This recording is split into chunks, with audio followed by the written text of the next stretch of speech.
Bell, I will go backstage since my mic pack is. I'd have to like Okay, sounds good. shift some. That's fine. So should I meet you back there, or are you just gonna bring No, it? I'll just I'll go off that way and then have it out Mm. when I come. Good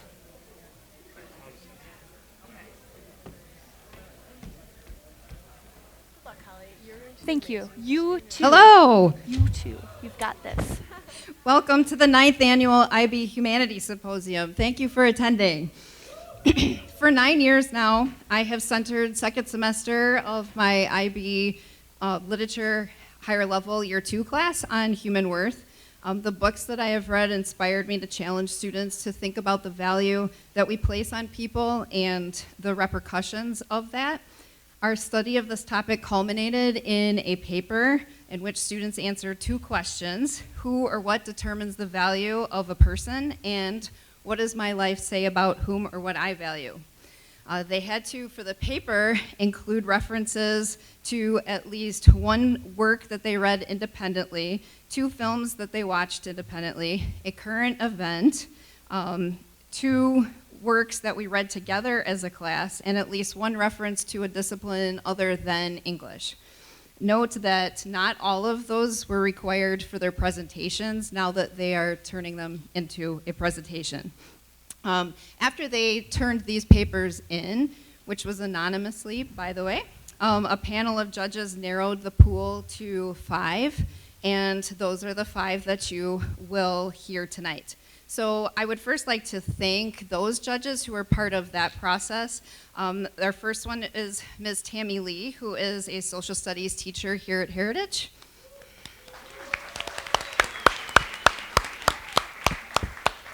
Ms. Terry Perry, who is an English teacher here at Heritage. Mr. Gary Sinkowski, who is an English teacher here at Heritage. And then we also had some former graduates who were all finalists in the symposiums in the past. So those were Ellen Rombach, Libby Charbonneau, and Dan Mitchell.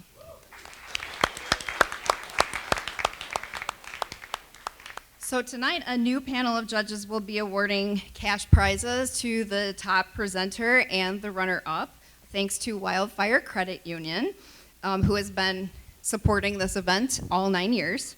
Each presenter will be given 15 minutes to share their answers to the 2 questions that I already mentioned. And so I would like to take this opportunity to introduce and thank tonight's judges as well. So first we have a Wildfire Credit Union representative, Mr. Brian Pennington, who is also a Heritage grad.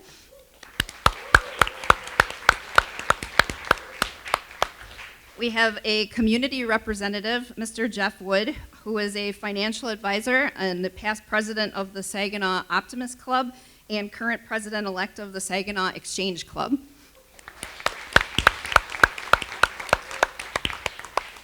A Heritage representative, who is Mr. Mike Bauer, English and film teacher.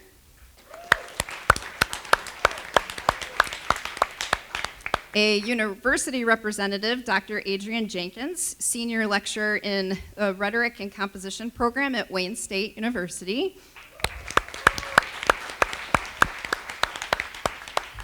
And we welcome back last year's symposium winner, Nick Colucci, who is currently attending University of Michigan.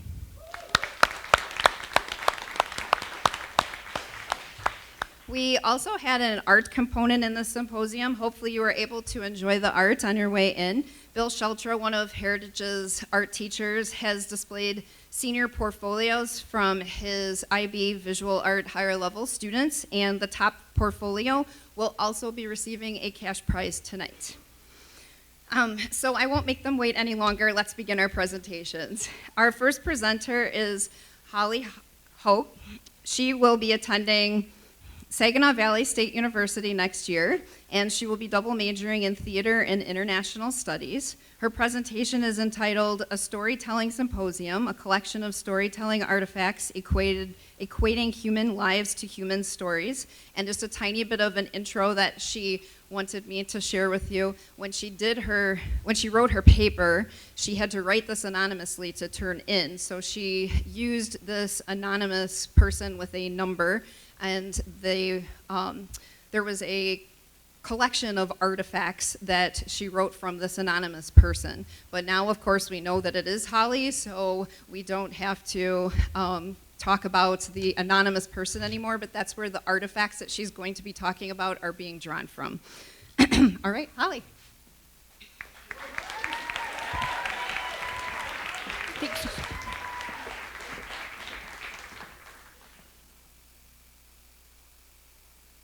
Welcome, story seekers. I am afraid that you have been invited here tonight under false pretenses. You are not, in fact, at a humanities symposium. No, instead, you are at a storytelling symposium, where together we will be evaluating human lives as human stories, and we will be able to determine how a story is given its worth, and thus, how a human life is given its worth. In order to do this, we will be analyzing 4 storytelling artifacts, which include a query letter, an annotated review of a novel, le note de traducteur, the French translator's note, and lastly, the short story Hypothermia. So, without further ado, let us dive into our first artifact, the query letter. It is important to note that a query letter is the first step in any aspiring young author's journey to sharing their story. It is the letter that they send to prospective publishers so that publisher can decide whether or not they will publish the story. This offers an interesting fact for us to ponder, because not every publisher will give every query letter a second glance, nor will every manuscript that lands on a publisher's desk get looked at twice. This proves that some stories are better than others, and thus, some human lives are worth more than others. The question we must ask ourselves is, what set of criteria are these publishers using to determine when a story is better than another? How do we determine when a human life is worth more than another human life? To answer this question, I turn us to Michael J. Sandel, a professor from Harvard University. And in his lecture, Justice, What's the Right Thing to Do?, Michael J. Sandel introduces the idea of utilitarianism to students. This is the ethical philosophy developed in the 1800s by John Stuart Mill, and it says this, that there are some pleasures that are worth more than others. Some pleasures are of a higher degree than others. And what this tells us is that some pleasures that come from the stories we read and the lives we lead are also better than others. John Stuart Mill's ideas of utilitarianism is shared through Michael J. Sandel, when Michael J. Sandel shows his students 3 different clips, the first being one from Hamlet, the second from the MTV show Fear Factor, and lastly from the beloved sitcom The Simpsons. After seeing about 30 seconds of each of these clips, he asks his students, which of these evoked the highest amount of pleasure from you? And an overwhelming amount of the students said that Mel Gibson's portrayal of Hamlet's monologue, "What a piece of work is man," was the highest degree of pleasure. Why? What is it about "What a piece of work is man" that is more pleasurable than a man being covered to his eyeballs in snakes, or Homer Simpson's repeated don't on the media screen? And I would even say that it's safe to bet that most of the story seekers in this room tonight would also say that Shakespeare's words, "What a piece of work is man," is more valuable. These are the thoughts that Michael J. Sandel has left with us. But in order to evaluate how we can determine whether a pleasure is higher than another, we must turn to a new dawn. And with that, a new artifact. And that would be the annotated review. In my analysis of the annotated review of My Life is My Story, I identified 3 characteristics that granted My Life is My Story's success. I call these the 3 founts of success, and they can be applied not only to My Life is My Story, but also to every human life and every human story. These include the story's identity as a quest, the symbols within the story, as well as the story's audience. Firstly is the story's quest. In his book, How to Read Literature Like a Professor, Thomas C. Foster says that there must be 5 elements of a quest present. There must be a quester, a place to go, a reason to go there, and obstacles in the quester's path. However, these first 4 elements are only the building blocks to the 5th greatest, most important element in any quester's story and in any quester's life. And in the words of Thomas C. Foster, this is that the real reason for a quest is always self-knowledge. Self-knowledge. Self-knowledge found in a quest. Self-knowledge attained over a lifetime. The problem with understanding self-knowledge is that it's not something tangible we can grab onto. It's not something tangible that we can say at the end of a lifetime, this is how, we can't hold up a box saying this is how much self-knowledge I've gotten.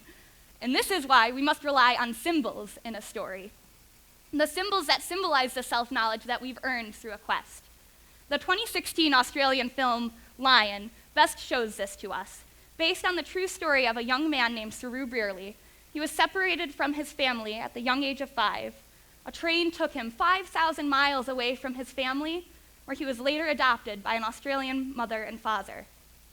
20 years later, we fast forward, and Saru Brearley makes the decision that he is going to go back and find his original family.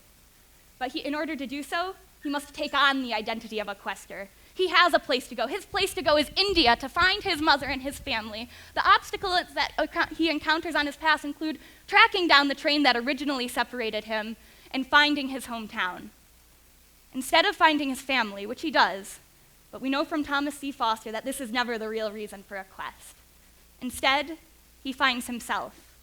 And this is symbolized in his name, because the last words that appear across the screen of the 2016 film Lion are these. Saru Brearley learned that all those years ago, he had been pronouncing his own name incorrectly. He was truly Sharu, meaning lion. This symbolism of his name, meaning his self-knowledge, finding himself on his journey back to India, roars in the hearts of audiences like me watching this wrapped up in their bed on a Netflix screen, likewise to the audiences that saw this film in theaters. And this is what gives Saru Brearley's life value. He went on the quest of him finding that self-knowledge symbolized in his name is how we derive pleasure from his story. And what I just mentioned as well that is important that we can't leave out on is that the audience's response to his acquisition of self-knowledge through the symbolism of his name. We are as much of an important part of his story as he is for sharing that story, which takes us to our third and final fount of success.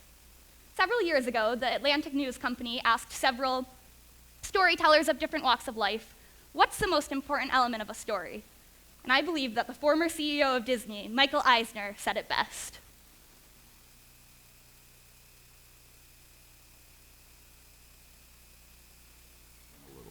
The most important element of a great story, I guess, is the audience. You know, a great story told in the desert on a recording with nobody hearing it is kind of meaningless. You know? It would be meaningless, wouldn't it? For me to be giving this exact same presentation in the middle of the Sahara Desert somewhere, where no one was around to hear it, that would be a lot of work going towards nothing. Because I need you.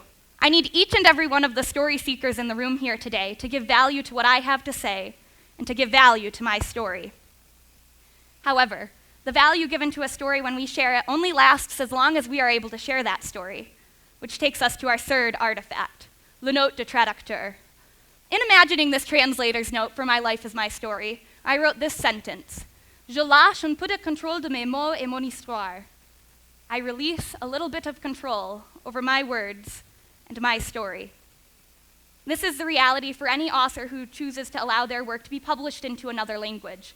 Because to have a translator take the reins, to get into the driver's seat of a story, means they must let a little bit of control over those words, for they are no longer in control of the story's final destination. This gives us something interesting to think about. How is the value of a human life changed when the story is being told from someone else's mouth, from someone else's words?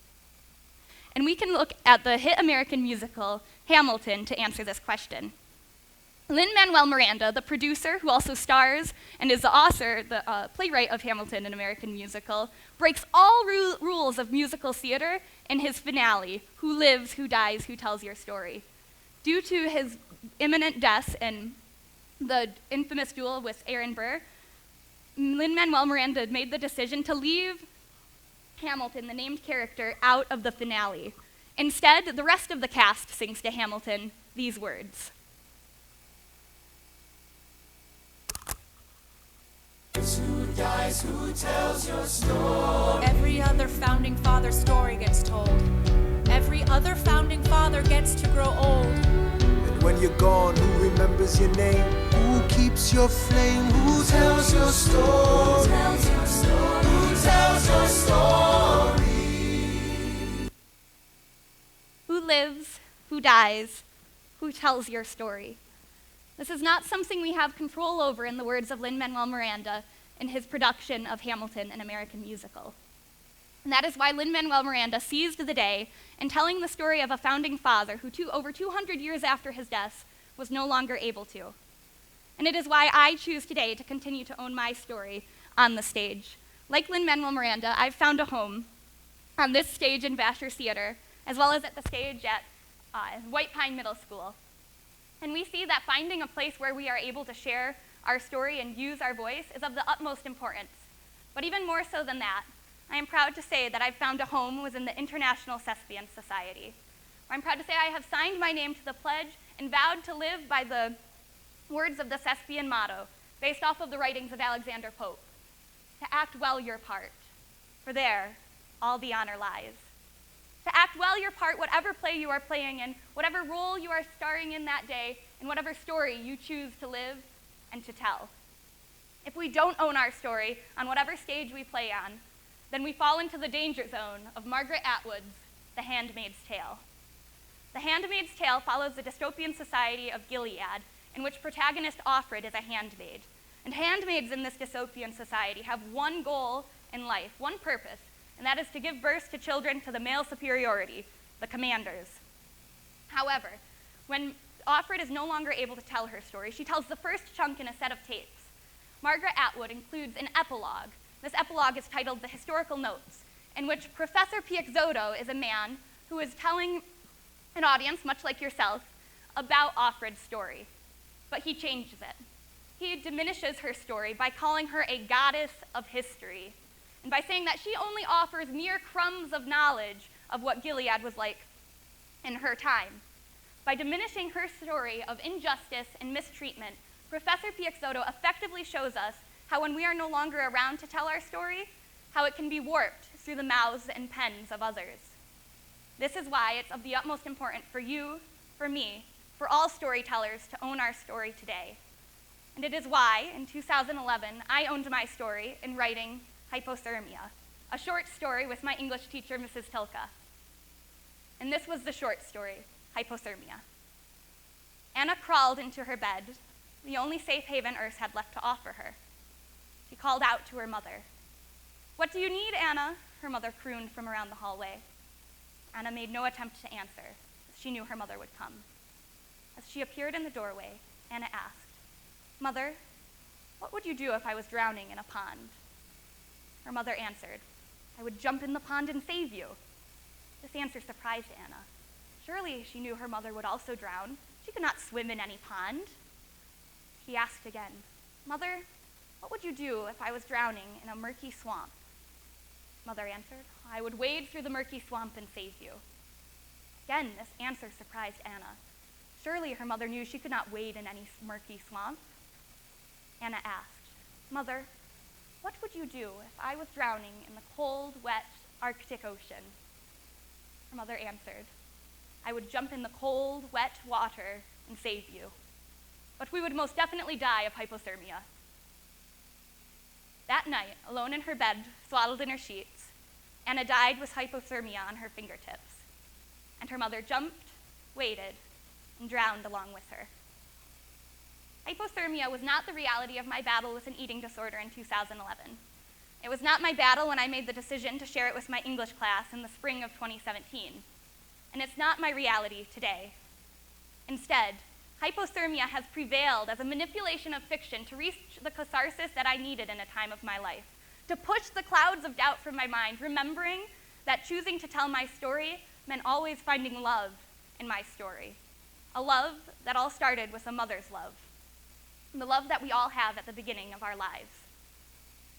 This realization, this catharsis that I've gone through several times and I'm experiencing right now in front of you today, is why I own my story, and why in the fall, when I attend Saginaw Valley State University, I will take where I've been in life, through an eating disorder, through performing with 7 years with the Saginaw Township Community Schools drama program, through 4 years at Heritage High School. I will take that so the next time I'm telling a story, I will be able to tell it with integrity for myself and for all those who no longer can.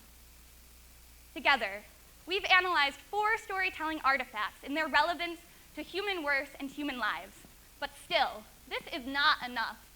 Together, we must venture into the dawn of tomorrow. We must carry the burden and joy of storytelling so that we may grow and blossom as humans, as individuals, and as storytellers. In doing so, we step up into the darkness within, or else the light. I challenge you as I challenge myself. Choose to be the light of your story. Thank you.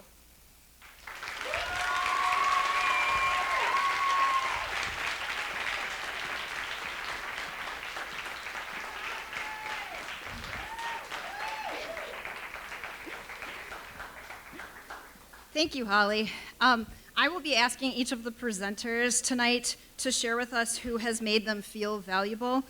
So Holly, can you share with us a little bit about who has made you valuable? I would love to.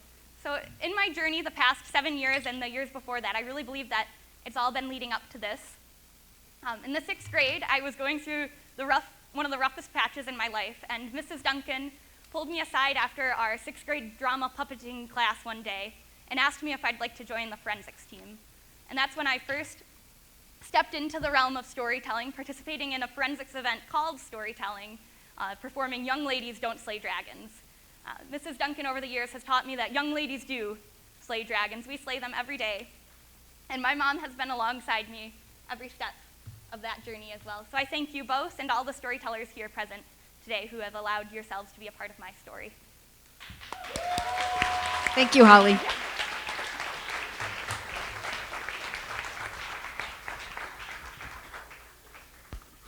Our next presenter is Isabel Canales. Isabel will be attending the University of Michigan in the fall, where she plans to major in psychology, though I'm still holding out for the English major that she currently has declared. Isabel's presentation is entitled, How to Determine Your Own Worth.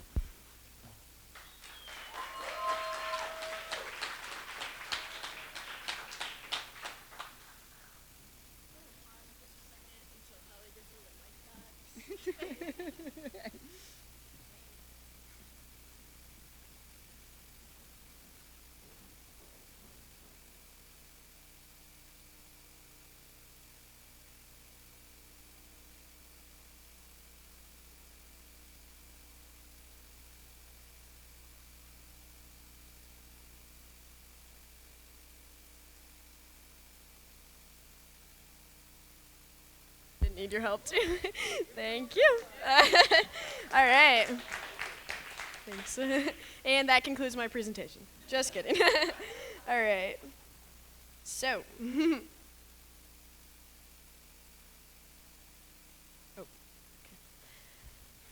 Hey viewers, and welcome to the first segment of How to Determine Your Own Value, written and presented by yours truly. Our big question for this video deals with figuring out the kind of person that you are and what you're about. Now, I was inspired to write this segment after reading a book called Purple Hibiscus by Chimamanda Adichie. The novel tells a story of a young girl named Kamali who spends her entire life allowing her morals and her values to be dictated by those of her fathers. At the young age of 15, she doesn't know what it's like to smile or even what her own laugh sounds like. She only knows how to do what will please her father. However, I believe that up until her moments of realization in the novel, she wasn't aware that she wasn't doing things for herself. So I began to think, how does this happen? How can we consciously shape ourselves to be who we want to be? This brought me to our big question. Who or what determines our value? Now, let me warn you, one of the most harmful things an individual can do to themselves is to allow something other than themselves to shape them. When spoken out loud, this sounds like such an obvious concept. Of course, we should be the only ones who get a say in what gives us worth. However, this is a lot easier said than done, and if you really look at your life and think about it, you'll see that there's a lot that we allow to shape us. However, the value of a human being cannot and should not be determined by outside sources such as other people, physical appearance, or social media. You alone determine your value for yourself. How? That's what you'll find out after learning the 8 steps to determining your own value. Step 1, focus first on who you don't want to be. Now, As my subscribers know, I am an avid room cleaner, so I know that the best way to start is by getting rid of all of your trash.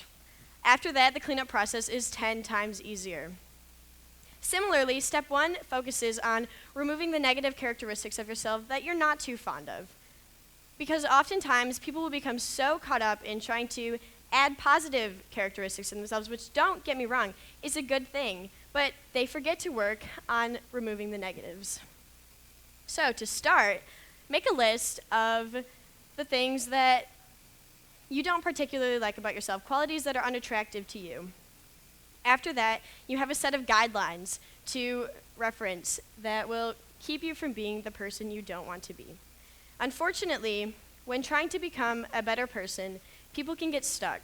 And one of the worst places to be is knowing who you want to be, but being unable to become that person. An example of this can be seen in Khaled Hosseini's novel, The Kite Runner, where narrator Amir spends a majority of the novel haunted by his lack of courage, especially when he couldn't defend his loyal best friend Hassan during a terribly traumatic incident. I had one last chance to make a decision, Amir admits. One final opportunity to decide who I was going to be. I could step into that alley and stand up for Hassan the way he'd stood up for me all those times in the past, or I could run.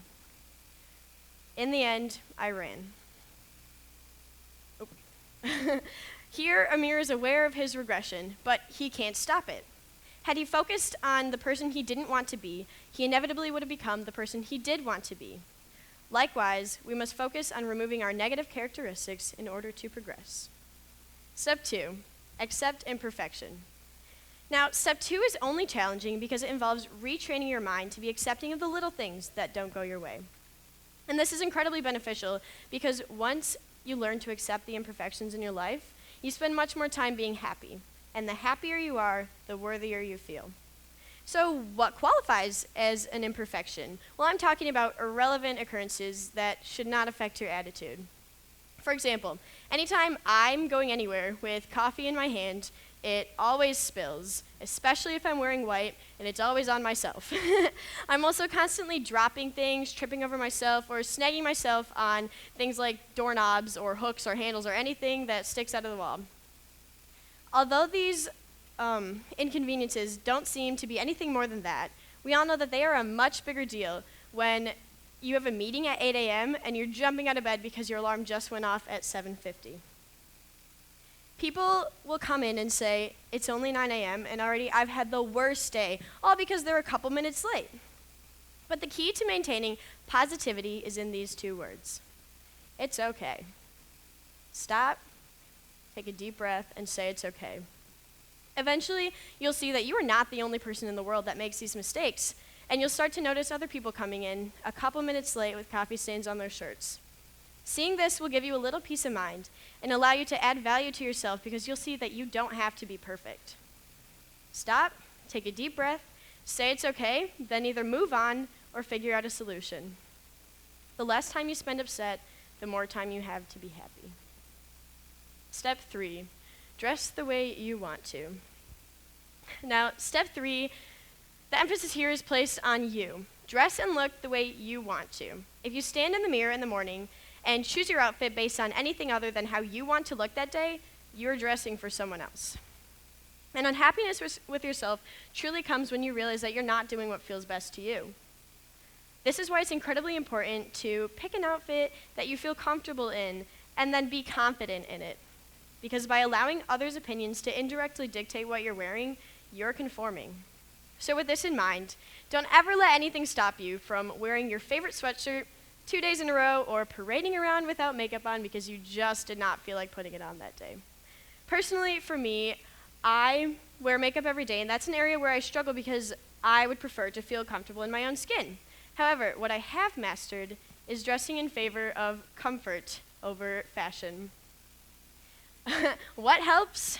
I strike a power pose in the mirror, like this. This is called the Superman. This is my power pose. I wear a smile, and I spend every day looking the best I ever have. Step 4, find what makes you happy.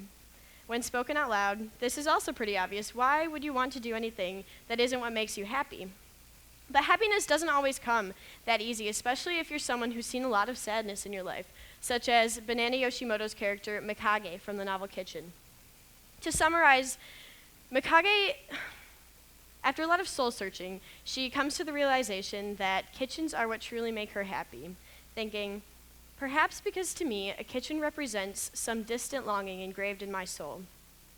For Mikage, a kitchen, which is a place where people come together to cook and share meals, represents and fills a gap created by a lack of family that she has. Just as Mikage finds her comfort and value in the kitchen, you can find your meaning in the world around you. So my how-to step for step 4 is to make a list of the things that make you happy and then put it somewhere by your mirror or a place that you walk by every day so that you are constantly reminded of that happiness. Step 5, identify your beliefs. So step 5 is about the non-material values in your life, which have a lot to do with what defines you. And your values can stem from things such as family, your peers, religion, and your environment as a whole. And once you identify your beliefs, the decision-making process can be a lot easier. My personal values include family, friends, happiness, and hard work. And so I try to spend my time doing things that reflect what I believe in. An example of values taken above and beyond can be seen in the film The Dropbox, which takes place in Seoul, Korea, and tells the story of Pastor Lee, who has created a Dropbox for women to leave babies that they either don't want or can't take care of anymore. The film tells the story and shows the many, many lives of the many children that Pastor Lee has taken in and nurtured and kept in good health, even those with extensive disabilities. In doing this, Pastor Lee demonstrates his value of family and community and gives these children the opportunity to live. So viewers, to identify your beliefs, make another list of them just to get it down on paper.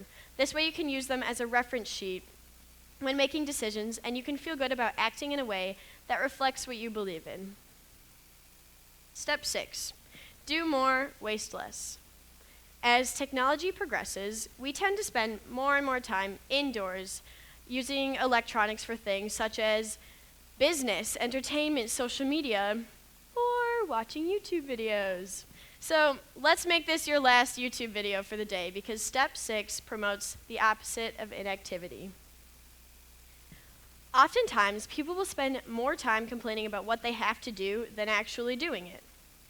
To feel successful about yourself, you must spend your time accomplishing both what you need to get done and doing the things that you love. On January 17th, 2017, over 7 million men and women joined together across 673 countries to participate in the Women's March. On all 7 continents, people marched in support of human rights, women's rights, LGBTQ+ rights, immigration reform, and many other reasons. This was an example of efficiency in doing more and wasting less. These people had something they were passionate about, and they spoke for the voices of the silent, those who could not speak their pain and frustrations. Step 6 is to prompt you to spend your time doing things you're passionate about as well as fulfilling your responsibilities. If what you love to do is attainable, do it as often as you can. Do not waste the time that you have. Step 7, focus on who you do want to be. So, after completing steps 1 through 6, you already have the framework for step 7. You know who you want to be, you know what makes you happy, and you know what you believe in. Use these lists to compose one final list that describes the person you want to be. After you have these guidelines set, all you have to do is follow them. And let me tell you, the good news about trying to become a better person and improve yourself is that it's never too late to do so. An example of last-minute redemption can be seen in the movie Blood Diamond. Rhodesian gunrunner Danny Archer spends a majority of the film trying to locate this rare pink diamond and constantly putting his needs above those of the people he is traveling with, local fisherman Solomon Vandy, who is trying to find his family, and American news reporter Maddie Bowen. However, at the end of the movie, Archer gives the diamond to Vandy for his family, and it's worth a lot, so that's a good thing. And in doing this, although his actions were primarily self-motivated, what he did in the end allowed him to die as the person he wanted to be. Similarly, we cannot allow our past actions to define us. We must simply focus on who we want to be and look ahead. Step 8, self-actualization. So my junior year, I took a class called IB Psychology, in which we studied the inner self. One concept that particularly stuck with me was that of Maslow's hierarchy of needs, a 5-tier set of needs possessed by the individual. This theory is typically represented through a pyramid displaying the 5 levels. After each level is fulfilled, you progress to higher levels, and at the very top is self-actualization, which is when an individual reaches or realizes their full potential. At 18 years old, I have not become self-actualized. In fact, it's not uncommon to never reach it in your life. However, I believe that just the awareness of the possibility puts you one step ahead. So, you, my viewers, have a head start. You're welcome. In the chaos of life, it can be incredibly difficult to identify what gives your life worth. However, by reaching step 8, you have hopefully realized that you are surrounded by things that add value to your life. Simply remember that you determine for yourself what gives it that value. Smile big, for you are worth so much. Well, that concludes this segment. Don't forget to like and subscribe below, and I'll see you guys next week. Thank you.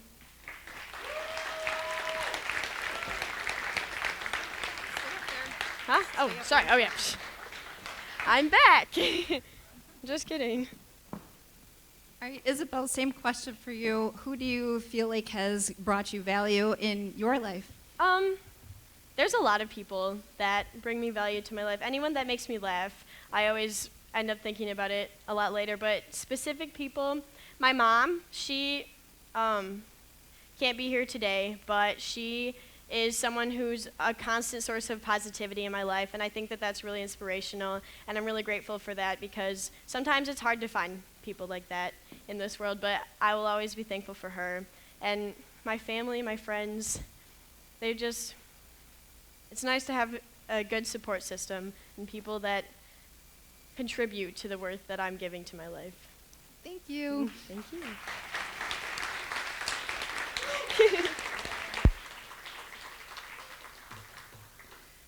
Our next presenter is Selena Iqbal. Selena will be attending the University of Michigan in the fall, where she plans to major in something related to biology. Her presentation is entitled A Misconstrued Perception, The Power of Rejection, Balance, and Value.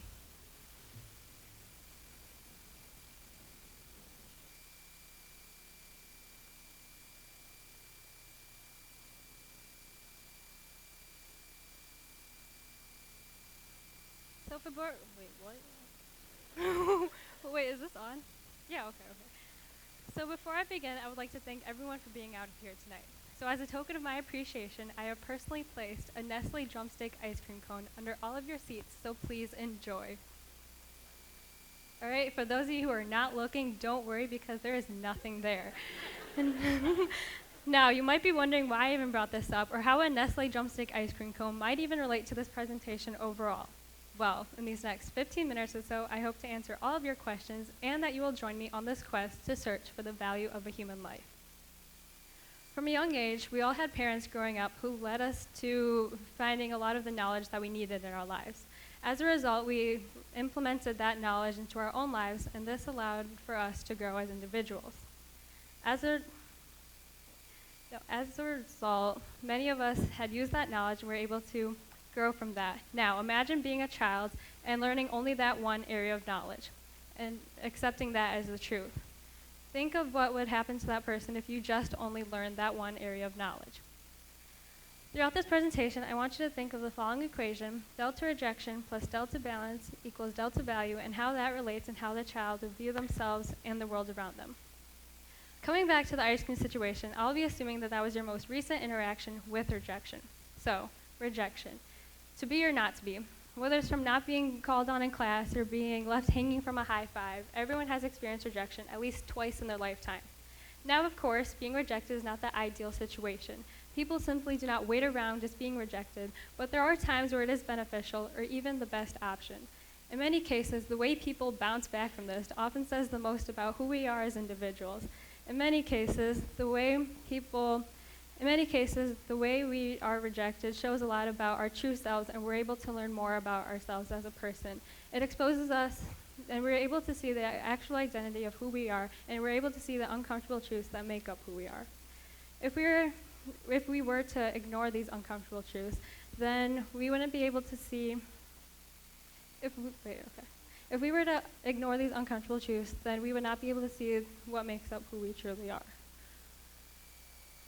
That is ultimately what leads to a misconstrued perception. There will always be secrets that exist until the very end.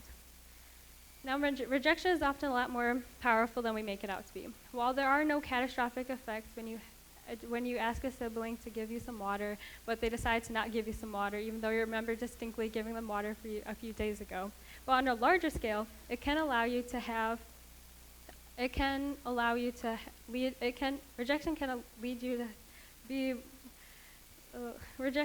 can allow you to ignore your true selves at times. This can be seen in Ralph Ellison's novel Invisible Man, when the main character, Invisible Man, does the self-rejection because of the influences that the society around exert onto him. This can be seen in the following quote: "That invisibility to which I refer occurs because of a peculiar disposition of those eyes with whom I come in contact, a matter of the construction of their inner eyes, those eyes with which they look through their physical eyes upon reality." Now, because people only see what they want to see, this helps to form this misconstrued perception. Ultimately, no matter how we look at it, a rejection of ourselves often leads to a false ambition of someone who we want to be, and thus an elimination of who we truly are. Going back to the child from the start of the presentation, think about what would happen if he or she decided to reject the knowledge that his or her parents decided to give to them. What is left to a person if all that they know is false? The way people deal with rejection oftentimes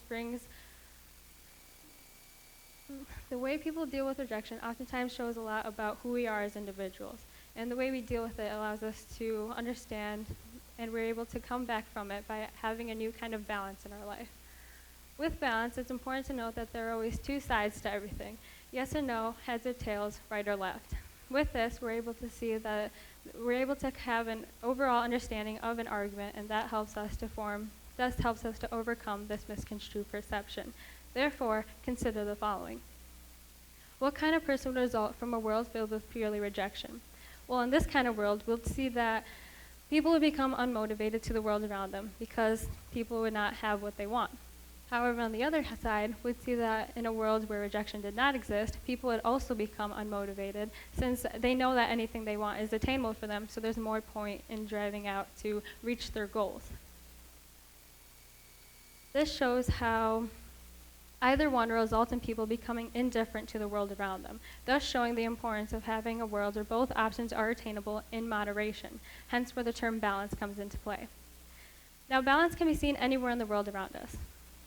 In math, as seen in this equation here, where you have to set one side equal to 0, and in chemistry, as seen in these chemical formulas, where you have to follow the law of conservation of mass by having the products equal to the reactants. With balance comes ease, and this ease allows people to work together, especially during times of rejection. With rejection, we're able to see balance allows for reflection, which lessens the pain that rejection brings.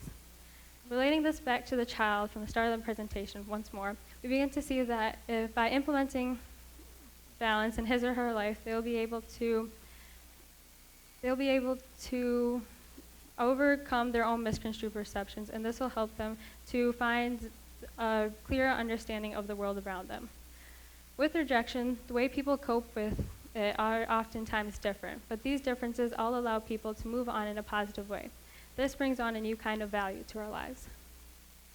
Ideally, the rejection in our lives should be balanced with the good. The good and bad in life is what adds value to a person. However, as we all know, everyone deals with rejection in different ways, and this leads to varying human value. Usually, people often assume the value of others based on what they claim to know. These preconceived notions about others help to justify our beliefs on whether or not they are worthy as people. This can be seen in Khaled Hosseini's novel The Kite Runner, when the main character, Hassan, sacrifices himself for his friend Amir to the extent that he is raped, just so Amir's father will admire him. This can be seen after the scene, Amir saying, "I ran because I was a coward. I was afraid of getting hurt. Asif was right. Nothing was free in this world. Maybe Hassan was the price I had to pay to win Baba. Was it a fair price? He was just a Hazara, wasn't he?"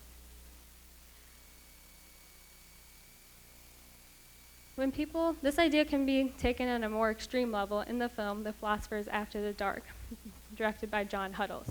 Here, the philosophy teacher, Mr. Zimmett, has his students choose which out of them will live in a simulation of a world catastrophe based on randomized characteristics they are given. And this can be seen in the following clip.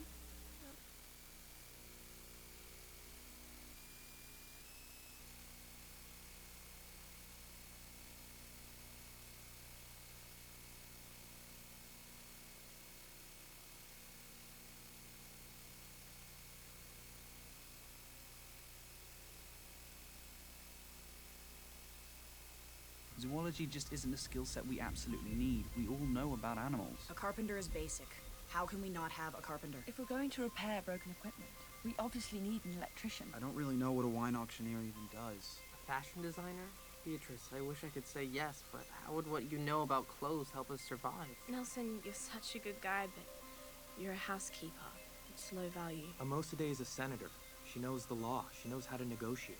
She knows how to lead. James is an organic farmer. If we can't grow food, we can't live. A gelato maker is lovely, truly lovely, but that's it. A real estate agent in a world with no more houses to buy or sell? Look, I always wanted to be an astronaut, but I don't think we'll be sending ships into space anytime soon. Jack has a PhD in chemistry. That's vital in 1,000 different ways. We'll need a mental health professional in a world where we're all going to be traumatized for the rest of our lives. A hedge fund manager.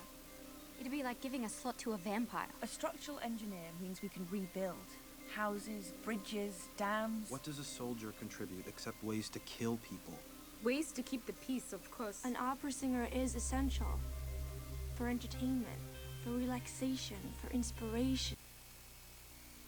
When people are stripped to their basics, there are less factors to consider when determining their worth. The more complex people are, the more difficult it is to judge them. However, if this is the case, then why do preconceived notions about others automatically assume the kind of person that they are? As a first-generation Muslim living in America, I'm often stuck between either being too Muslim or too an American.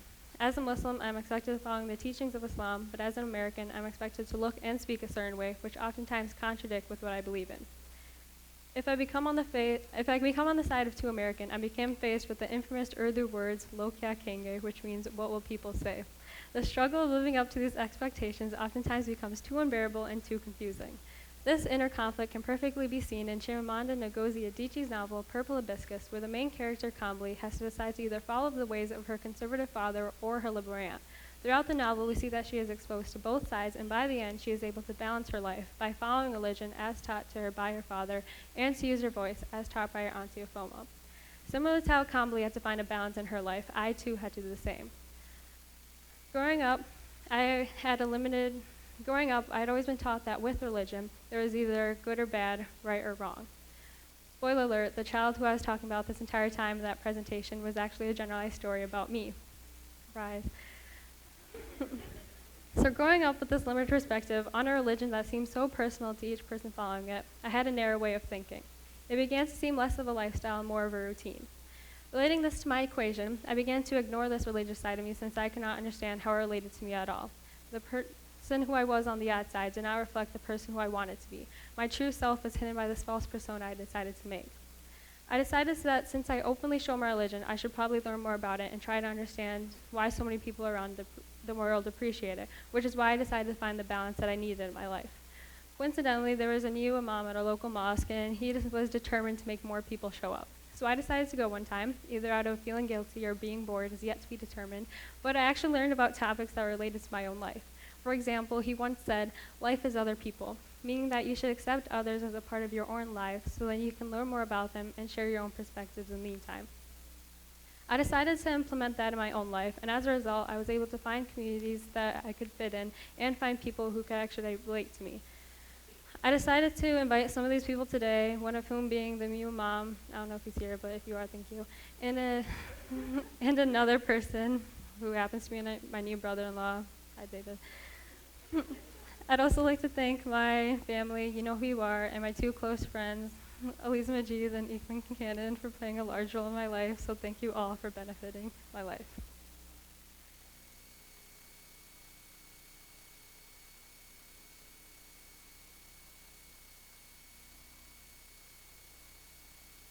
Going along with that, I was able to, because of these people, I was able to find the balance that I needed in my life, and this helped me find the value that I needed in my life. This shows how much of an importance communities have in our life. However, unfortunately, some are stereotyped by others, which is also known as the process of othering. Because people often claim to know that they know a person, this helps to lead to a misconstrued perception. If people just tried to seek the truth about each other, then there would be no need to form these perceptions. This can be seen in the following article, The Individual in Society, when it says, when you generalize and stereotype whole groups of people, you lose sight of each individual within. When we fail to see the importance and unique perspective of the individual, we sacrifice the sacredness of the individual life. That is the beauty of a life, that as similar as we become, we are still different, and as different as we are still the same. Pay attention to detail. Don't overlook individuality.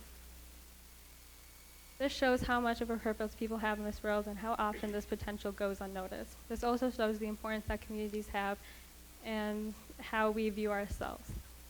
This idea can also be seen in because of people who decide to stereotype and or other, this leads to people feeling dehumanized about who they are. It lessens their validation as a person. It makes them feel as if their voices do not matter since the misconstrued perceptions already determined who they are. This shows the importance of communities in our lives. Brandon Stanton had the same idea when he came up with his project, Humans of New York. His thoughts on this can be seen in the following clip.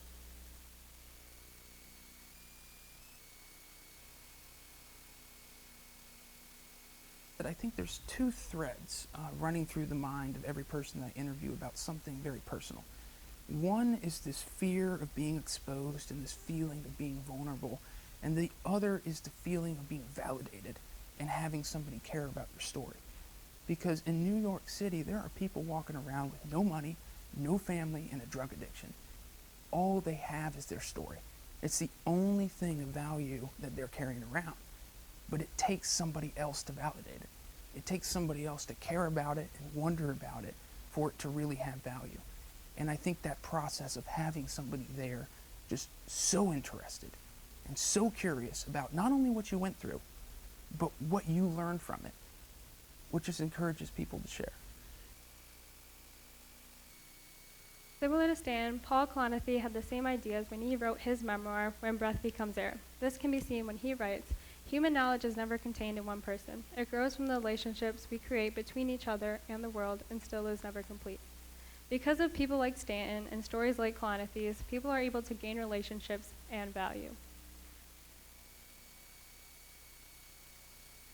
In Islam, there's a quote that essentially says, to kill one person is to kill all of humanity, and to save one is to save all. This shows how much of a purpose people have in this world, but how often this potential goes unnoticed. Rejection often strips people of their happiness depending on its severity. It is then up to the process of balance where human value is then regained. This process of rejection, then balance, then value is ultimately a cycle, since life around us is a cycle. From the carbon cycle that occurs in the atmosphere to the replacement of cells in our bodies. Similar to how the earth changes, our perspectives of how we view ourselves and of the world should also change over time. No life is meant to be a single story or the exact copy of another. There are too many opportunities out there to be different. Theodore Roosevelt says it best, comparison is the thief of joy. The power that perspective has in our lives truly defines the kind of life that we have led, are leading, and will lead. When determining our worth as humans, it is often important to note how we handle times at our worst. It is only through struggle and hardship when we realize how sweet the end result truly is. This can honestly be compared to a Nestle drumstick ice cream cone.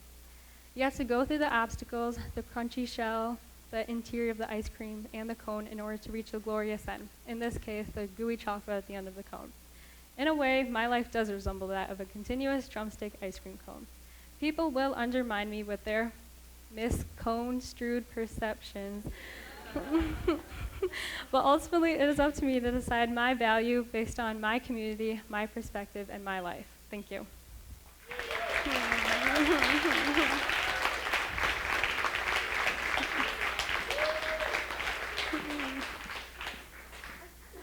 All right, Selena, tell us a little bit about who has brought you the most value in your life. Oh, okay. Well, I'd definitely like to say my sisters and my parents, of course, but more so my sisters because because I'm able to go because I'm definitely able to relate to them more, and I'm able to express myself more with them and be my true self. Not that I can't with my parents, but also more so with my siblings. And just because of that closer bond, I'm able to express my own true self, and they're able to understand that and accept that. So I really appreciate it. Thank you. Okay.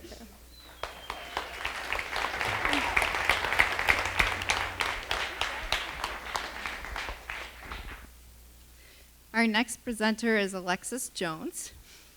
She will be attending Saginaw Valley State University in the fall, where she plans to major in neuroscience.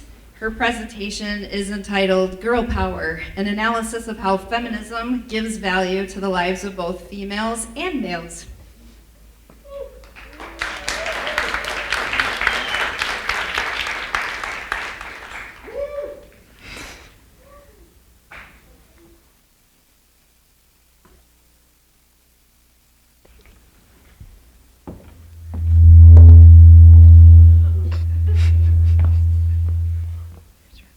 Thank you.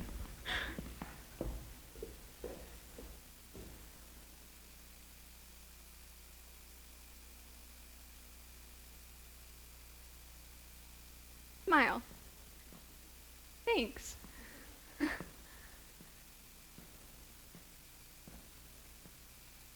Smile. You look so much nicer when you smile. Thank you, guys. Now, I don't know those people, so probably felt kind of awkward for them. So imagine you're a young teenage girl and you're standing outside of a Walmart bathroom by yourself, and an old man in his 60s comes up to you and he stares at you and he tells you to smile. Imagine the feeling of vulnerability and the fear of not knowing this man's full intentions, because you don't know if he's going to do anything else besides tell you to smile. This is something many young women will face in their lives, and it happens all too often. And so this is why we need feminism in our world, because many times women are told that it doesn't matter that men tell them to smile in public places, or that they're objectified constantly. And we need to teach girls and boys that as human beings, we are all equal, and we should all have the same value, and that it's not okay for other people to tell you what you can and can't do, and that you are less valuable than somebody else. And like I mentioned, a lot of times women are told that it doesn't matter when things happen to them, and a lot of times things go under our noses, we don't notice them, especially in our representation of women in advertising and other forms of media. Here I have an ad from Mr. Clean. This was posted in 2011. It reads, "This Mother's Day, get back to the job that really matters. Cleaning windows. Ladies, if you have a job in here, just leave it. It doesn't matter. The only job that really matters is making sure you have clean windows." Now, this is a pretty obvious form of sexism in our advertising, but some are a lot less obvious. Like this one. This is a shoe ad, and in the corner, it's kind of hard to read. says never underestimate the power of comfort. I don't know about you, but I don't think this woman looks very comfortable. And I don't think that the ad is focusing on the shoes. I think it focuses more on her body. And even this one is pretty obvious in the sexism. Some things go much more unnoticed because it's so ingrained in our society. This is shown in the documentary titled Misrepresentation.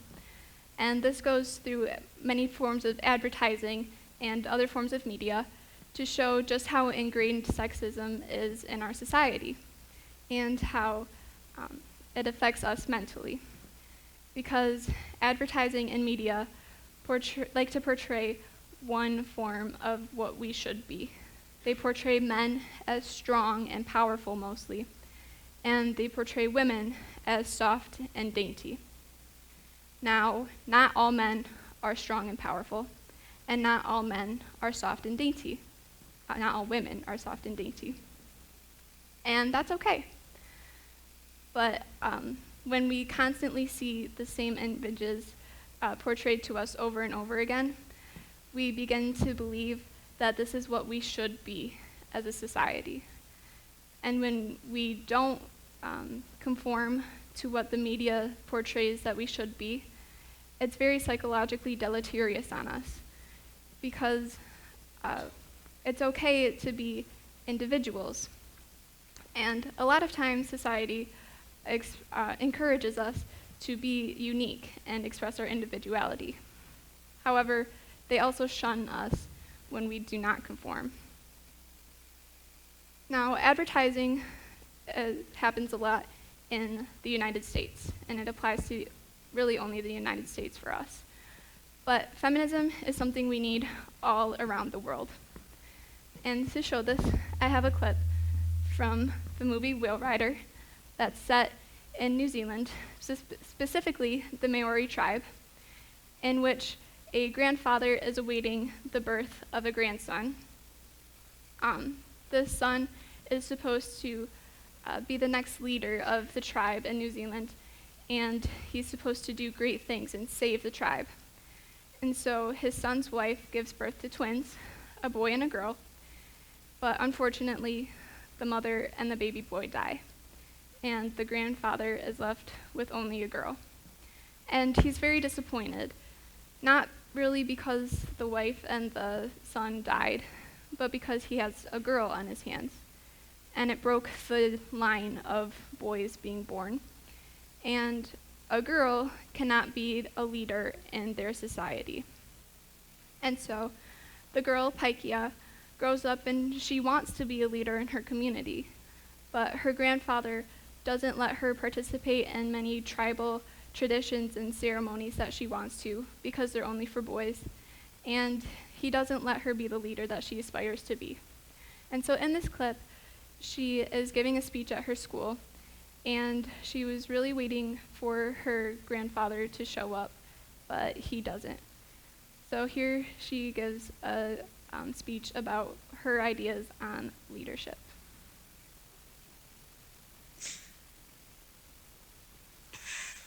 And I come from a long line of chiefs stretching all the way back to Hawaii, where our ancient ones are. The ones that first heard the land crying and sent a man. His name was also Paikia. And I'm the most recent descendant. But I was not the leader my grandfather was expecting, and by being born, I broke the line back to the ancient ones. We can learn, and if the knowledge is given to everyone, then we can have lots of leaders, and soon everyone will be strong, not just the ones that have been chosen. Because sometimes, even if you're the leader and you need to be strong, you can get tired.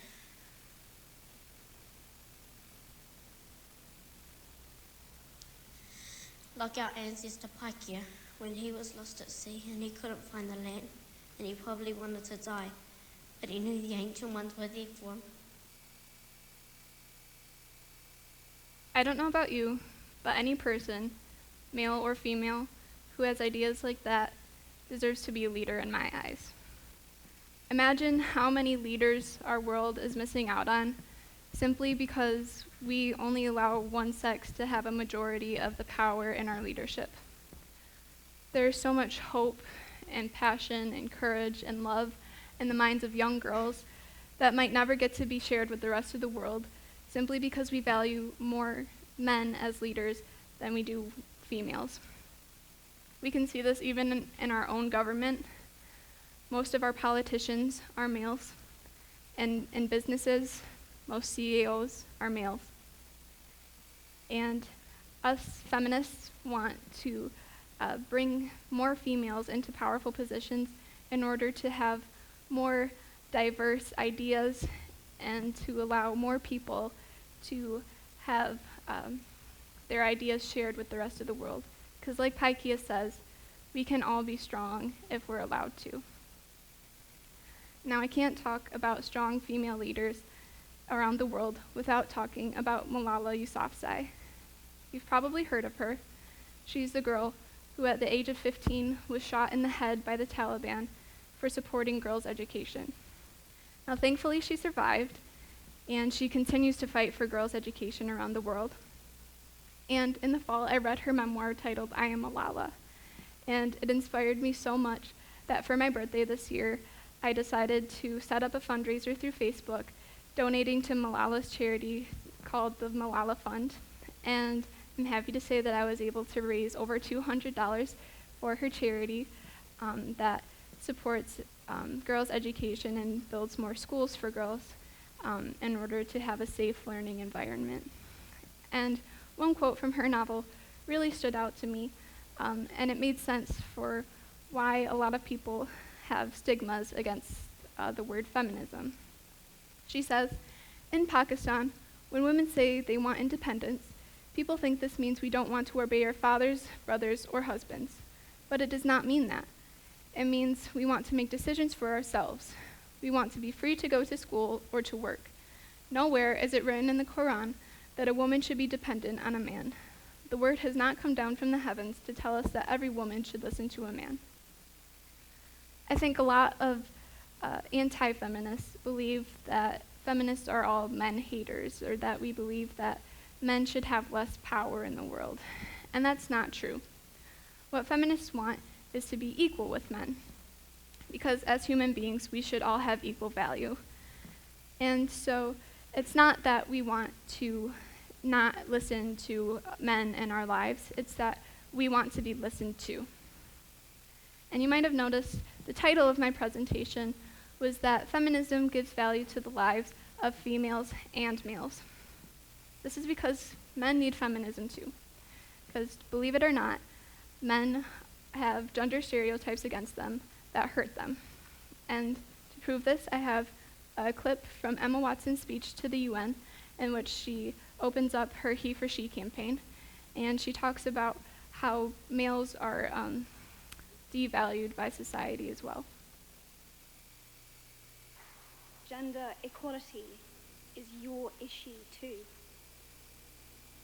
Because to date, I've seen my father's role as a parent being valued less by society, despite my needing his presence as a child as much as my mother's.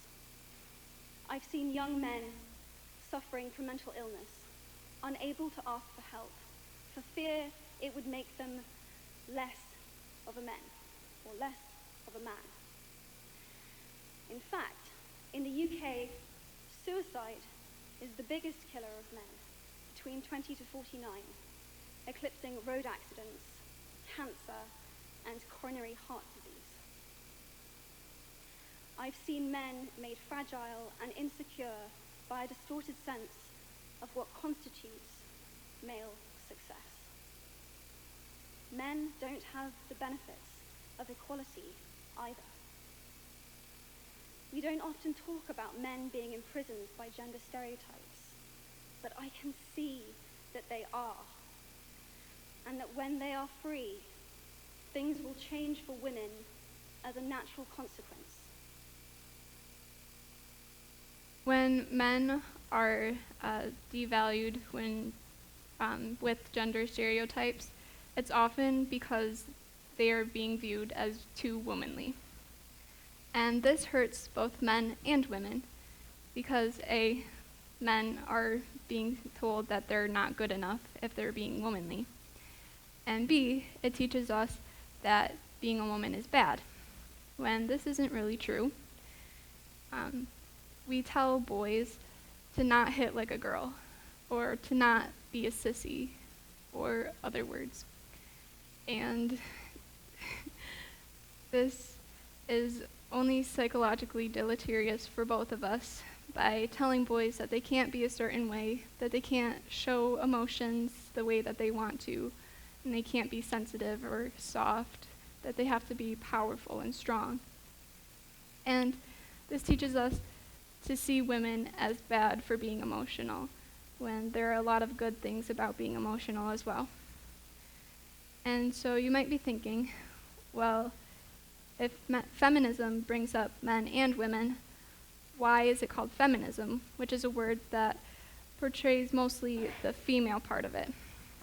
And Chimamanda Ngozi Adichie puts this very well in her essay titled "We Should All Be Feminists," when she says, "I was once talking about gender, and a man said to me, 'Why does it have to be you as a woman?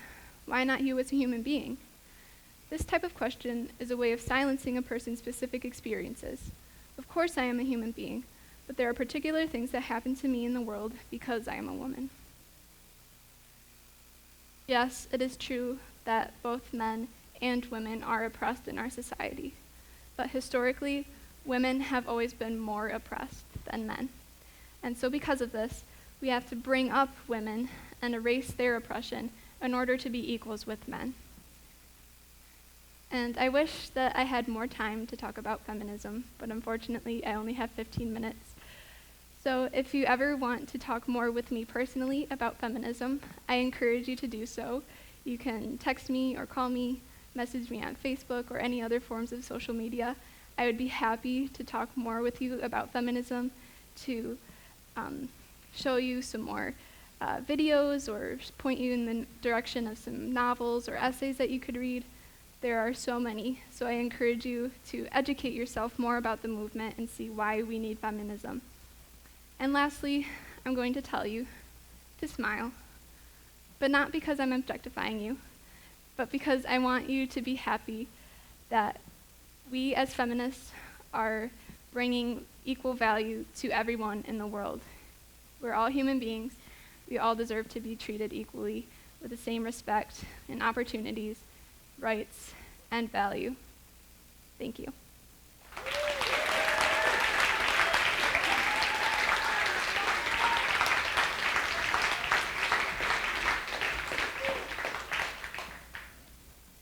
Great. Same question for you, Alexis. Who has brought value to you in your life?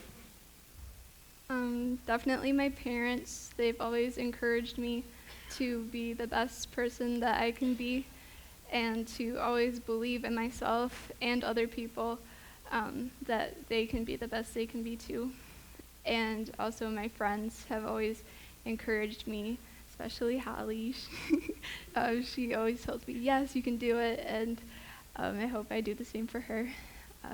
And everybody in this room, thank you for supporting me. Thank you.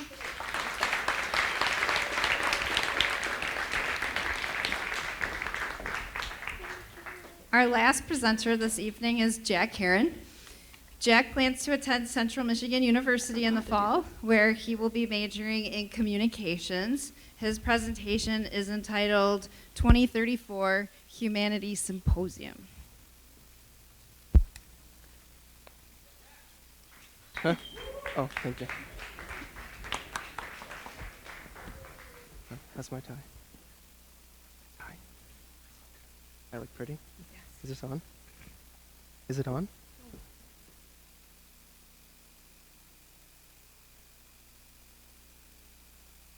Check. Just a quick second here. There we go. Okay, before we get started, I want everyone to close their eyes. And everyone is going to do it. I'm not going to stop saying do it till I don't see any more pupils. Do it. Do it. Do it. All right, I think we're good. If you're lying, I'll get with you after the show. So, I want you to feel as the binds of this reality are stripped from you. Feel as time and space flow freely past you. Feel as you leave this world and enter a new one.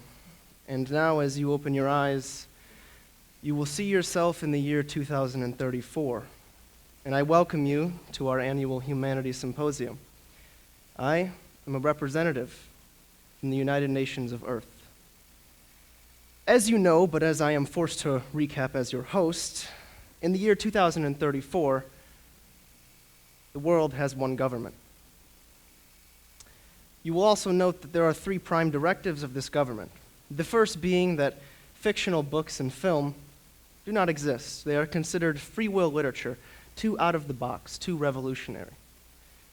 You will remember how at birth you were assigned a job, and how throughout your childhood and adolescence you trained for this job, and now in your adult life you are performing this job to the best of your ability. Finally, you will note the prime directive of this government. Obedience is not expected, it is demanded. Now, you may see this as a bit harsh, but I assure you there are good reasons for this. You see, this is simply punishment for the crimes of the United States government. You see, your government was foolish enough to engage in a terrible war, to commit unspeakable crimes, to which the United Nations was forced to take drastic measures. And now, we are in control of the United States. Things are great now. But some people rebel against these policies. I trust there are no rebels in the audience tonight. Raise your hand if you're a rebel. Right, all right. 1, 2, 3, 4, 5, 6, 7, 8. Meet with me after the show. These rebels are known as rogues. These rogues practice rebellion in ways ranging from blatantly violent bombings and shootings to civil disobedience, such as reading books they aren't supposed to, refusing to go to work, simple things.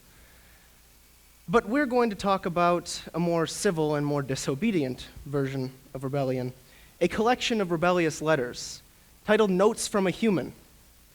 You see, the rebels use this as propaganda, saying it documents a man's journey for self-knowledge, when in truth it is nothing but propaganda to brainwash youth. But regardless, this author draws inspiration from many old world authors who we're going to look at to further understand the psychology of this madman. First, we will look at Notes from Underground by Fyodor Dostoevsky, a Russian author. Then we will move on to Invisible Man, the magnum opus of the acclaimed author Ralph Waldo Ellison. We'll then look at the themes in the 2006 film Blood Diamond. And finally, we will look at Dario Fo's comedic play Accidental Death of an Anarchist. Starting with Notes from Underground, we must analyze this work to further understand what was going through the author's mind when he wrote Notes from a Human. You see, Dostoevsky creates a Russia and a character who despises the Russia he has created, a character who is reclusive, who hates his society. And when the author of Notes from a Human finds Notes from Underground, he is so appalled, he cannot understand what it's like to hate your society. And so he decides he's going to write his own collection of notes. But they will be notes from the perspective of someone who loves his society. That quickly changed when he discovered Blood Diamond.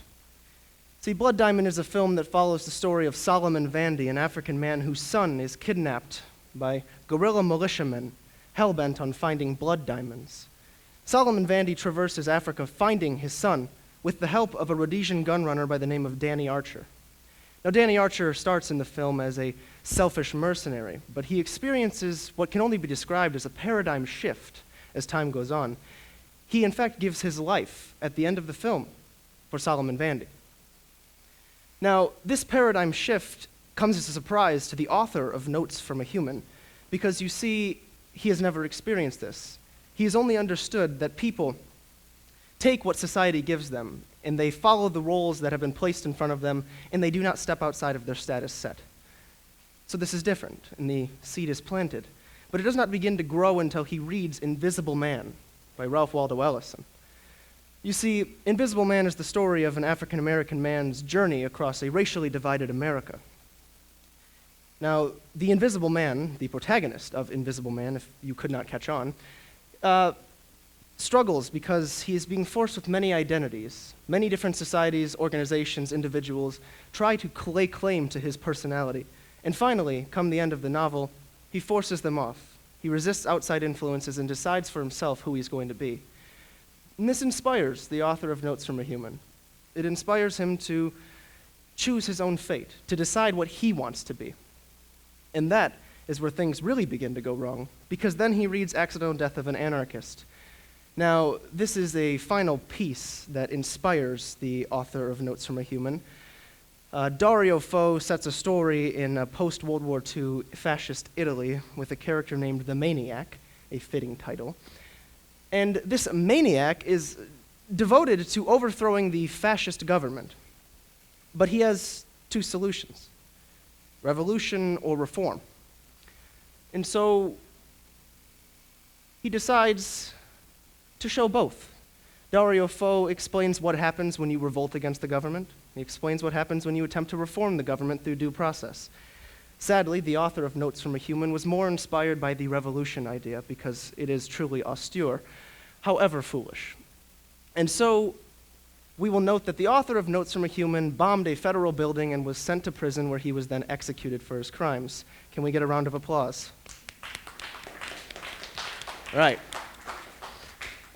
Now, you're probably wondering, why are we studying this despicable, vile work of a rebellious madman?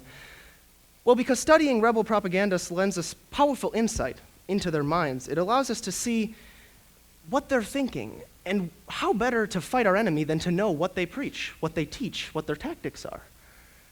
But apart from that, I get too zealous sometimes. Apart from that, we can identify how satisfied our citizens are.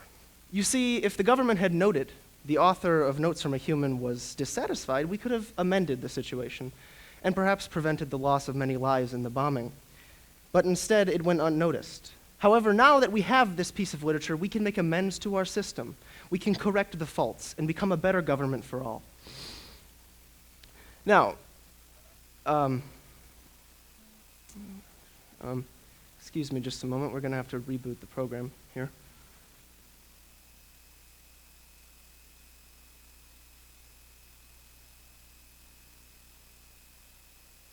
Okay. Well, I'm just going to loosen up a little bit here. Oh, there we go. You can just sit right there. So, blah, blah, blah, let's drop the act. You can all take a deep breath. You're no longer in my tyrannical empire. The year is 2018. Congratulations, you're home. Now, what is Notes from a Human? It was my response to the question, what is the worth of a human being? It was a response to the question, what do you value as a person? I created a dystopian world set roughly 20 or so years in the future, and I used it to affirm my opinion on the worth of a human being and affirm what I valued in my life. But I did it all through a fictional setting, which allowed me to very vicariously express my opinions. Now, again, you were probably wondering why the act. It's simple. I felt that it was much harder to transport the impactful and entertaining value of a novella into a presentation. And so I felt that I could summon this visceral experience to the stage by putting the audience in the world, by making you feel a part of some despotic empire, by making you hate me as much as my protagonist hated the government. Where, though, did I get this idea? You see, one day I was at my grandparents', and I was on my phone and I was reading Twitter. And I saw a tweet by an administrator in our government who, out of respect, shall remain nameless. You may not be able to see it, but the tweet is right here. I will read it for you.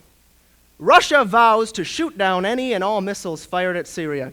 Get ready, Russia, because they will be coming, nice and new and smart.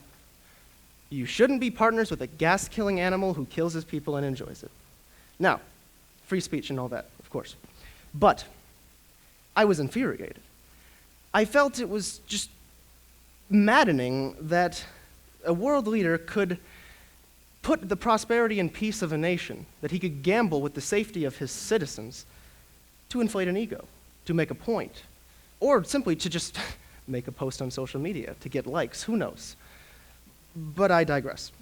Instead of forcing my libertarian values into the essay, I also wanted to show my more basic humanist values. I value free will and independence. I value a right to strive for self-knowledge. And the worth of humanity truly comes from the idea that we define our own worth. There is no clear answer as to what a human is worth. In fact, I would venture to say that humanity has no intrinsic value, that when we are born, we are worth about as much as a single cell of bacteria on a speck of sand in the largest beach in the largest ocean. But it's every step, every breath that defines more value. We just compound value each and every day, and that is what makes us worthwhile. But the point that I'm getting at is that humans define their own worth. That's what makes us worthy. We don't simply traipse around this world contributing to the ecosystem like the rest of the animal kingdom. We have free will.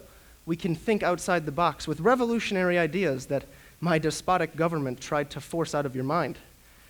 There's a quote from the comedian Joe Rogan that I think is fitting, while mildly comedic. If you ever start taking things too seriously, just remember that we are talking monkeys on an organic spaceship flying through the universe. And I think that's truly accurate. We are the product of years and years of evolution. We are no better than the caterpillar that we squash on the way to school in the morning. We are no better than the bugs that splatter on our windshield on the way home from an up-north trip on Memorial Weekend. But we have the ability as humans, the open-mindedness, to create that value. And that's what matters. So as you go through your life, you're either going to be a cell of bacteria, leeching off of the world and giving back, contributing to the ecosystem like every other animal, or you're going to be truly human and you're going to make something great. And so when you come to your deathbed, are you going to look back on your life and say, I was nothing but a bacteria, a talking monkey on a flying organic spaceship? Or are you going to look back and are you going to say, damn, I was human? Thank you.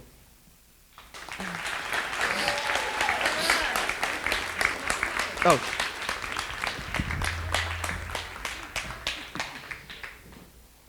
All right, one last time, Jack. Who has brought you value in your life? Too much gratitude, not enough words. Firstly, my family, who are over there in the dark somewhere. Raise your hand.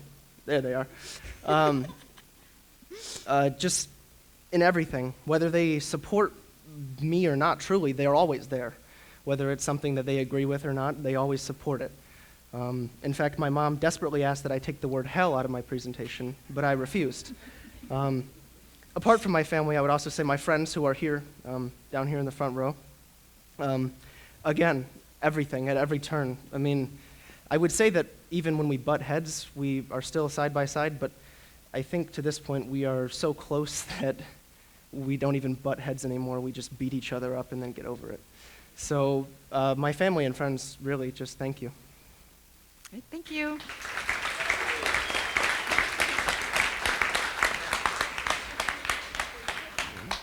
That concludes our presentations for the evening. While the judges are finishing their tallying, let me give some important thank yous. First of all, let me again thank our judges for both rounds, and let's give them another round of applause. We also have quite a few people working in our booth tonight. So Jordan Pennant, Drea Brown, Sarah Emmendorfer, and Lucas Inman. Thank you to all of them. My husband, math teacher Andy Richardson, for helping with tallying and his support in general. Bill Sheltra for adding the art component to this evening as well. Mike Bauer for not only judging, but also for filming tonight's event as well. My group of year 2 students this year, not just the presenters, there were a lot of unique ideas and interesting papers and ways of writing the papers that they definitely rose to the occasion. So congrats to them as well. I'm not sure what this is. So we are some of her year 2 students, and we would like to say a thank you to Miss Rich for being a great teacher for the past 2 years. And our whole theme this year was about like travel and finding out where you're going and where you've been. And so Miss Rich loves to travel, and so we got her a little travel kit with like a blanket and some little fun, cute things. Yeah. So thank you. I don't know why I wanted it. I'm not sure why I came along. You could say psst. Thank you. All right. Also, I want to thank our IB coordinator, Brian Blaine, for his support of the evening. I'm grateful for the IB program as a whole. My inspiration for tonight's event way back 9 years ago was thanks to the books that I had to read for the class in order to teach it in the first place. It exposed me to new ideas, and it has helped our students as a whole grow more worldly and conscientious. So thanks to him and the program. And lastly, Wildfire Credit Union for graciously funding the prize money for the last 9 years.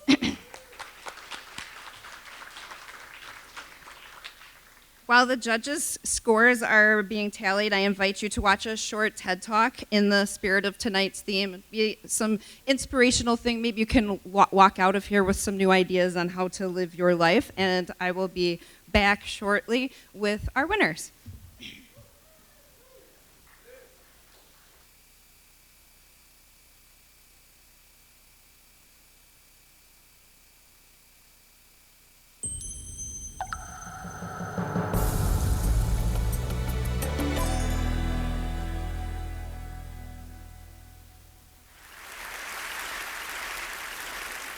You may know this feeling.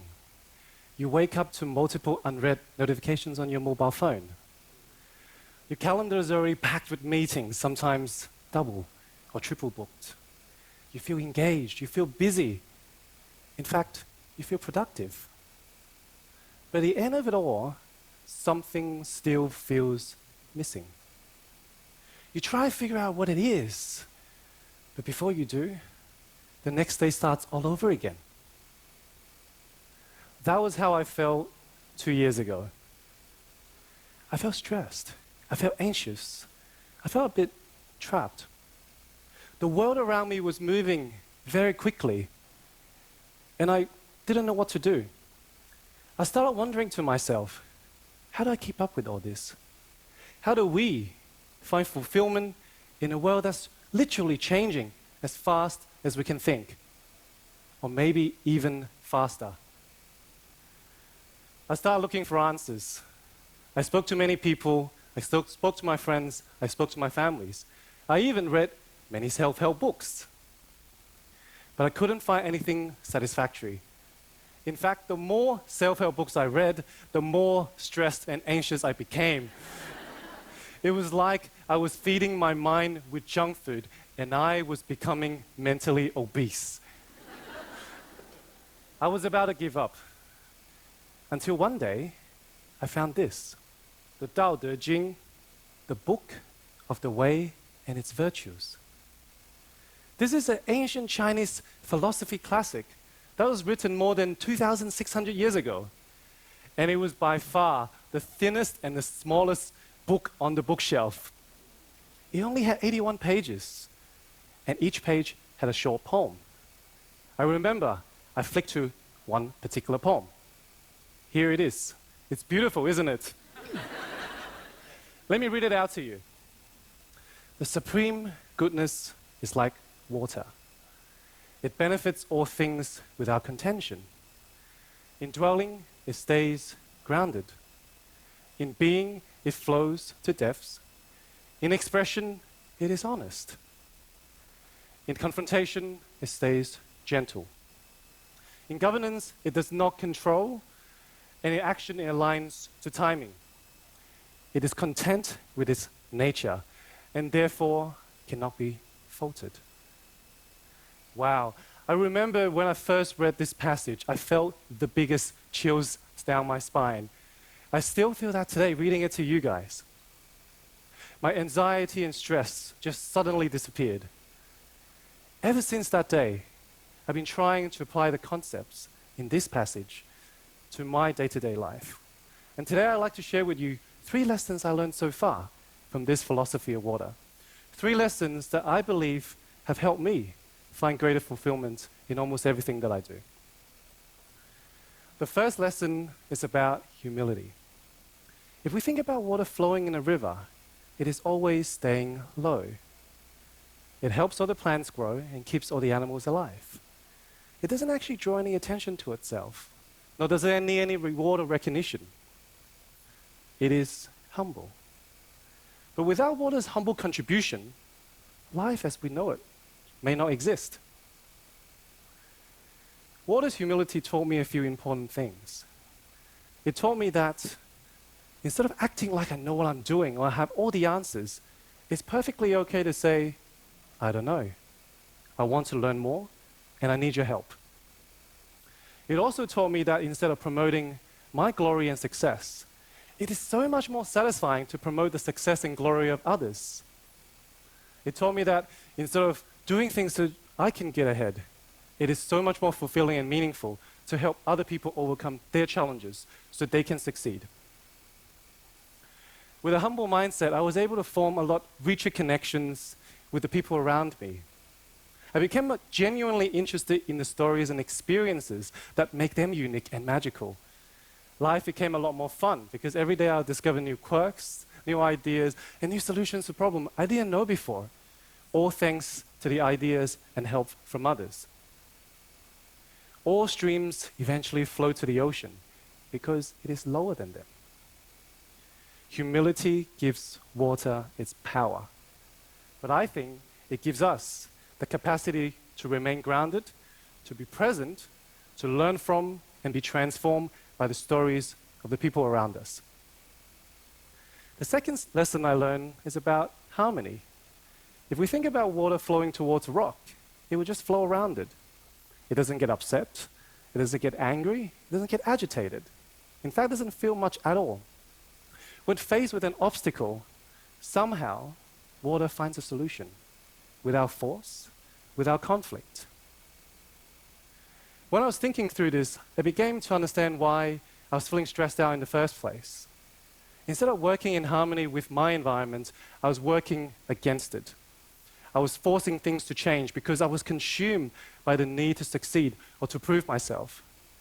In the end, nothing did, and I got more frustrated. By simply shifting my focus to trying to achieve more success, to trying to achieve more harmony, I was immediately able to feel calm and focused again. I started asking questions like, will this action bring me greater harmony and bring more harmony to my environment?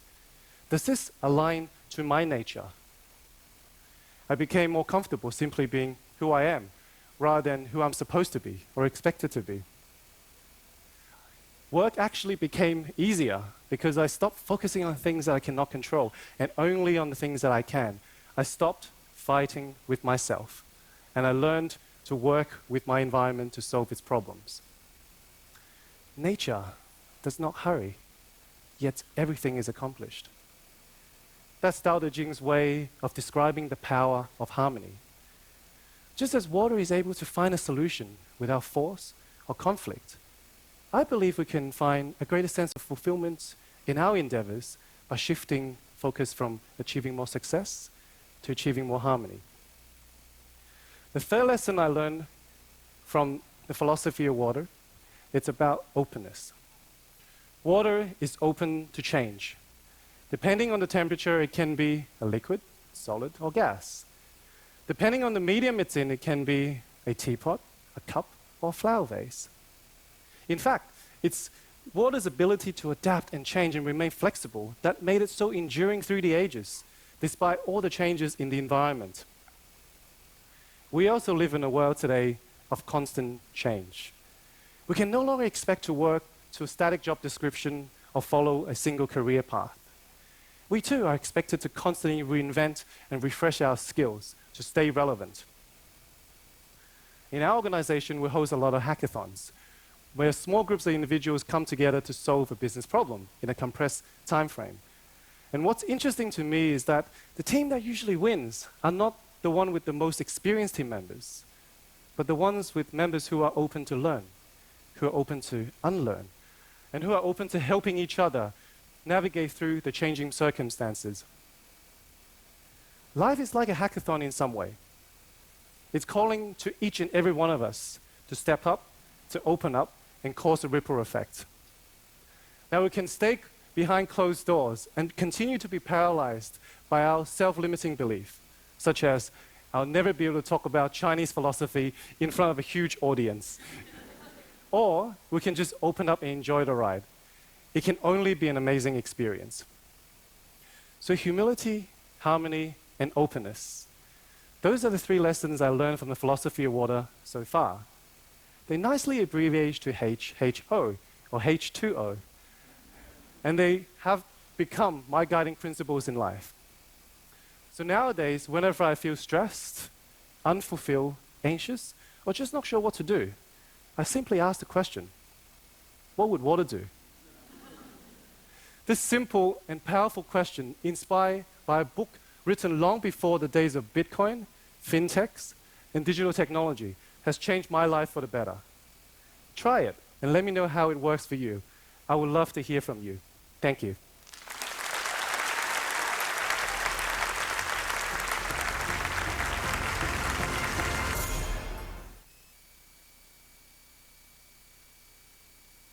All right, first I'd like to have Mr. Bill Sheltra come out. He's going to announce the art winner, and then Mr. Brian Pennington, if you could come on stage as well to give out the certificate.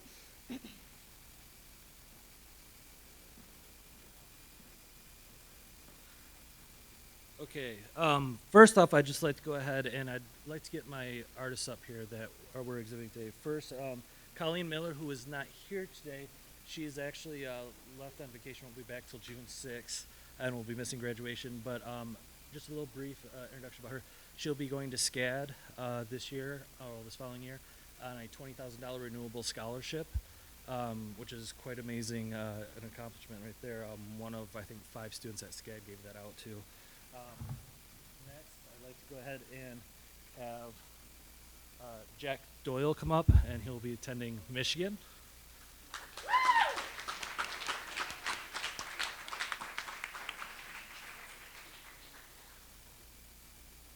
Tara Bador. Tara.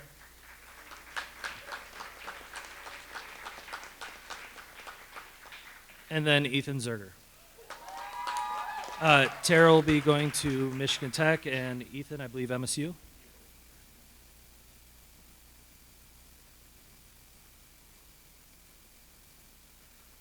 Before I get started, I just want to once again thank Ms. Rich for giving us this night.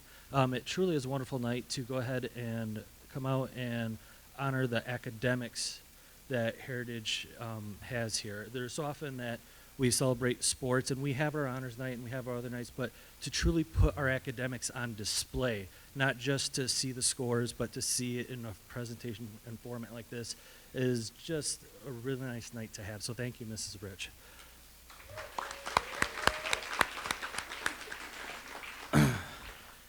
This is our 9th year of doing this, and this year I thought I wanted to do something a little bit different. In the past, what we've done is we've gone ahead and I'd select 15 to 20 works, and we just put them on display.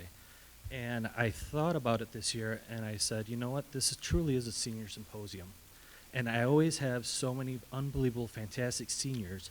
Instead of just giving you a glimpse of what they do, I wanted to pick 4 seniors and show you what 2 years of IB art looks like. And each one of these students, any one of them could have easily won this certificate tonight or this award, and all deserving. All do different kinds of artwork, and they spent countless hours working and honing, perfecting their craft. And it was a really, really close race in terms of who won, is just separated by literally 1 point. But with that being said, I just want to say this particular class I had this year, I probably had another 5 to 6 deserving students, but me and the other art teachers sat down and we chose only 4 of them, all right? So it's just an honor, and if you weren't selected, there was many other seniors that could have been up here as well. But I'd just like to go ahead and move on and just say congratulations to Tara.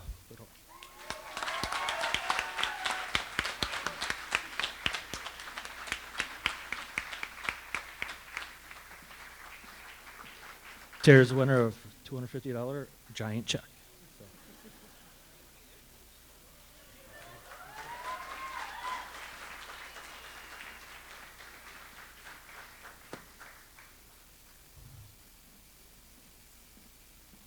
Could I have the 5 presenters come back up on stage as well?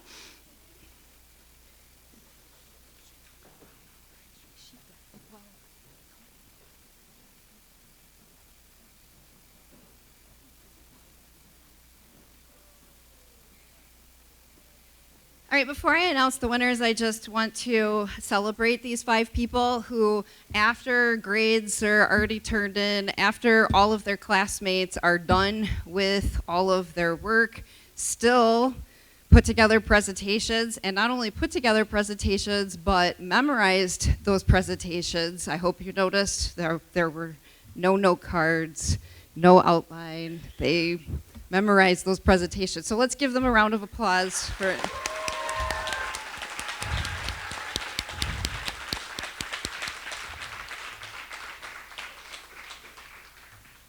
Also, I usually give them a token of my appreciation as well. So I usually choose a book that I think they will relate to in some way. So I'm going to just pass those out now too as well before I announce the actual winners. I know I'm giving you another book to read. I get it. But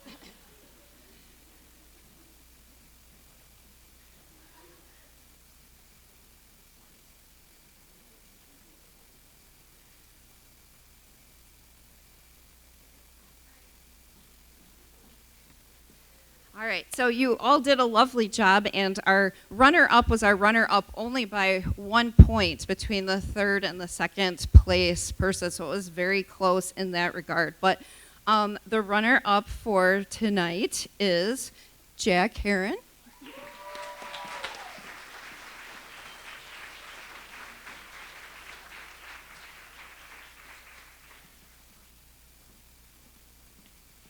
And our winner of the $1,000 prize is Holly Hauk.